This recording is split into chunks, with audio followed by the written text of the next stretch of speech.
Ce jour-là, Jésus était sorti de la maison, il était assis au bord du lac. Une foule immense se rassembla auprès de lui, si bien qu'il monta dans une barque où il s'assit. Toute la foule se tenait sur le rivage. Il leur dit beaucoup de choses en parabole. Voici que le semeur est sorti pour semer. Comme il semait, des grains sont tombés au bord du chemin, et les oiseaux sont venus tout manger. D'autres sont tombés sur le sol pierreux, où il n'avait pas beaucoup de terre, et ils ont levé aussitôt, parce que la terre était peu profonde. Le soleil s'étant levé, ils ont brûlé, et faute de racines, ils ont séché. D'autres grains sont tombés dans les ronces. Les ronces ont poussé et les ont étouffés. D'autres sont tombés sur la bonne terre, et ils ont donné du fruit à raison de 100 ou 60 ou 30 pour un.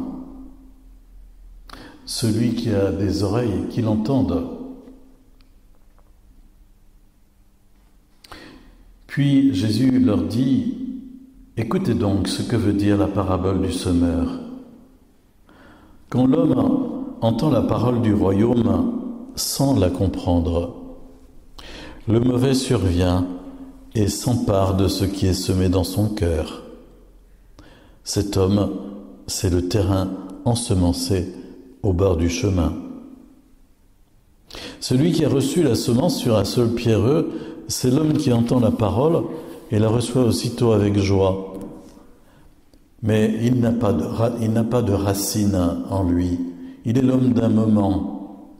Quand vient la détresse ou la persécution à cause de la parole, il tombe aussitôt.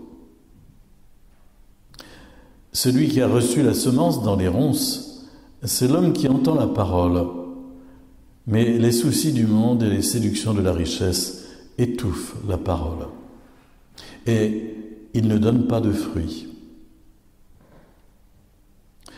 Celui qui a reçu la semence dans la bonne terre, c'est l'homme qui entend la parole et la comprend. Il porte du fruit à raison de 100 ou 60 ou 30 pour un. Acclamons la parole de Dieu. Louange à toi, Seigneur Jésus. Aussi bien dans la première lecture que dans l'Évangile, il est question de la parole de Dieu. Dans la première lecture, tirée du livre d'Isaïe, c'est tout à fait intéressant que Dieu dise déjà « Ma parole de Dieu ne me reviendra pas sans porter du fruit ». Et il la compare à l'eau qui descend du ciel, à la pluie ou à la neige. Et il dit qu'elle portera du fruit, elle lui reviendra avec le fruit.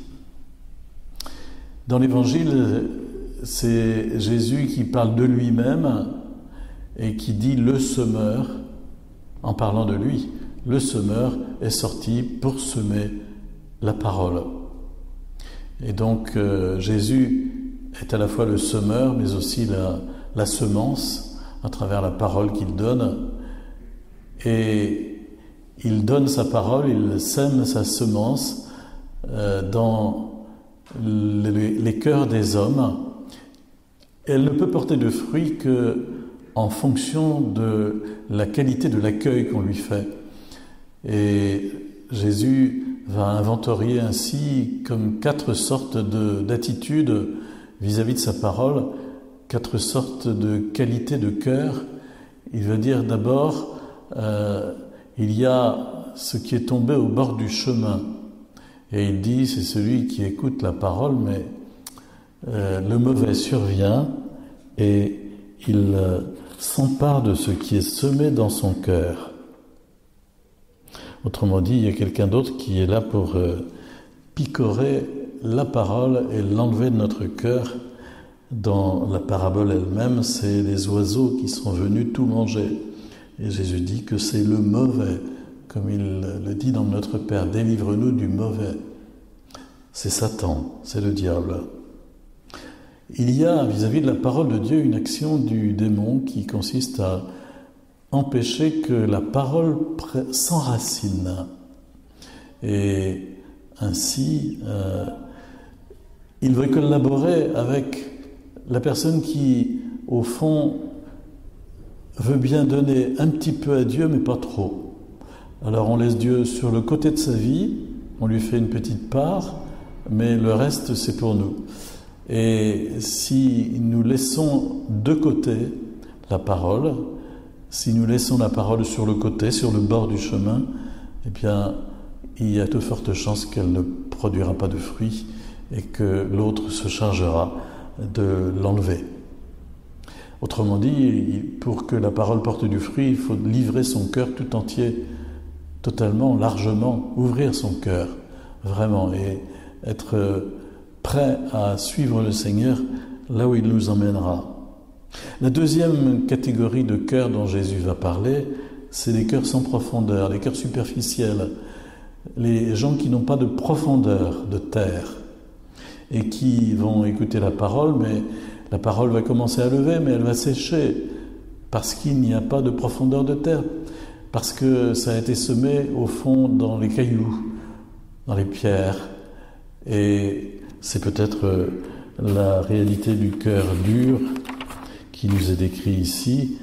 En tout cas, il n'y a pas de racine. Ce qui nous est rappelé à travers cela, c'est que jour après jour, il nous faut veiller à l'enracinement de la parole de Dieu en nous par la prière. Par la prière. Parce qu'il y aura un moment ou un autre où viendra, comme il dit Jésus, la détresse ou la persécution à cause de la parole. Et là, eh bien, on vérifiera s'il y a un enracinement ou pas. La troisième catégorie de cœurs dont Jésus va parler, c'est les cœurs qui cultivent plusieurs choses à la fois, qui ont plusieurs fers au feu, comme on dit. Alors il y a la parole de Dieu, mais il y a aussi les soucis du monde, les séductions de la richesse. Bref, il y a des ronces qui poussent en même temps et qui vont finir par étouffer la parole. Elle ne portera pas de fruits à cause de la concurrence qu'on a acceptée dans sa propre vie, dans son propre cœur. Vous voyez, au fond, à travers ces trois catégories de cœur, on nous dit toujours la même chose, c'est que Dieu veut tout ou alors rien. Mais c'est tout ou rien. Pour que sa parole porte du fruit, il faut se livrer tout entier. Mais dans les trois premières catégories de cœur, la fructification est égale à 0. La fructification est égale à 0. Et c'est seulement dans la dernière catégorie, l'homme qui reçoit la semence dans la bonne terre, celui qui entend la parole et l'accueille, la comprend, la cultive, il porte du fruit, chacun selon sa capacité, 100 ou 60 ou 30 pour un. Puisse cette parabole et son explication qui nous est offerte nous motiver pour cultiver la parole de Dieu dans nos âmes, lire et relire l'Évangile, venir à la messe le dimanche en prenant soin de lire à l'avance les lectures, avoir un missel, avoir une Bible, travailler la parole de Dieu, la lire et la relire et l'écouter.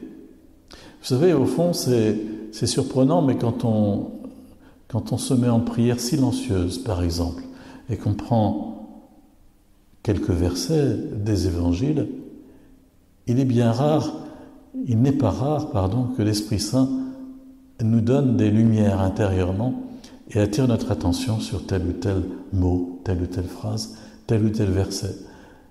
C'est déjà une façon pour la parole de Dieu de porter du fruit en nous. Mais c'est ça qui manque le plus souvent, c'est que nous écoutons la parole de Dieu de manière distraite, sans y faire attention. Et donc, elle ne peut pas s'enraciner. Mais pour qu'elle puisse s'enraciner, il faut vraiment consentir à donner du temps pour lire, écouter vraiment, laisser retentir la parole en nous, et alors, elle nous éclairera en nous donnant des directions pour notre vie, et elle portera du fruit. Ainsi, ce qui est dit dans la première lecture, à savoir la pluie et la neige, portent du fruit. Voilà, la parole de Dieu qui descend en nous revient à Dieu avec son fruit.